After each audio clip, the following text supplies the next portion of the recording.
nuti tokko jaalmarroo jajanii jaal gammachuu balaaleffachuun hin danda'amu. Gammachuu balaaleffachaa sanyii jajuun hin danda'amu. Abdii jajaa sabaayifiin balaaleffachuun hin danda'amu. Nuti isa kana akka tokkotti ilaalla. Gargar nu qooduu taate. Nutu waliin jira, nutu walitti ta'a. Kanaaf uummanni Oromoo inni biyya keessa jirus, inni ala jirus boru seenaa waan nama gaafatu.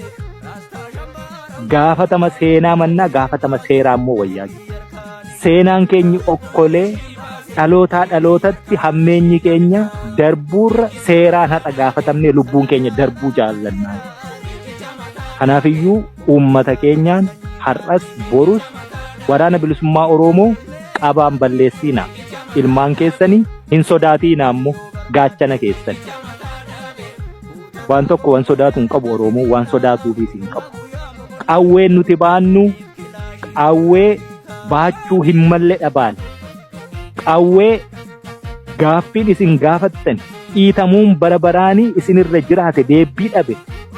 Warri isin dhiite immoo harka duwwaa miti qawween sibiilaan gassin qabe waan ta'eef santu qawwee nu kaasise. Isinis kanaaf qawwee keenya jaalattani. Isinis kanaaf yeroorraa yerootti keessumaa bara 2018 fa yeroo waraanni bilisummaa Oromoo cabee galee sana eeboof kan ulee qabatee sabbata haadha hiyyeessaa irraa hiiknee qawween sitti hiineen galu nuu kennaa jettan suni waan jaallattani kan keessanii jiru. Isiniif doorsisan ta'u. Inni kana godhummoo wal qulqulleessina.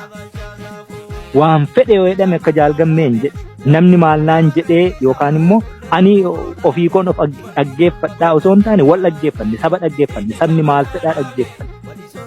Kanaafidha tokkoomne kanaafidha irroomne kanaafidha gara dhaliilessuu fi tasgabbeessuu itichuutti geessine.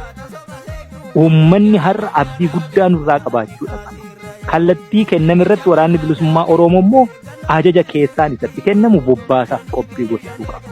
Bobbaa waraana bilisummaa Oromoo cinaatti immoo qeerroof qarreenii akkasumas uummanni Oromoo adeemsa jiruu fi jireenya kamuurraa dhufe qophii sana keessatti waan gumaachuu danda'u hanga qeenca xuriillee yoo taate ishee sanaaf immoo of qopheessuu qaba.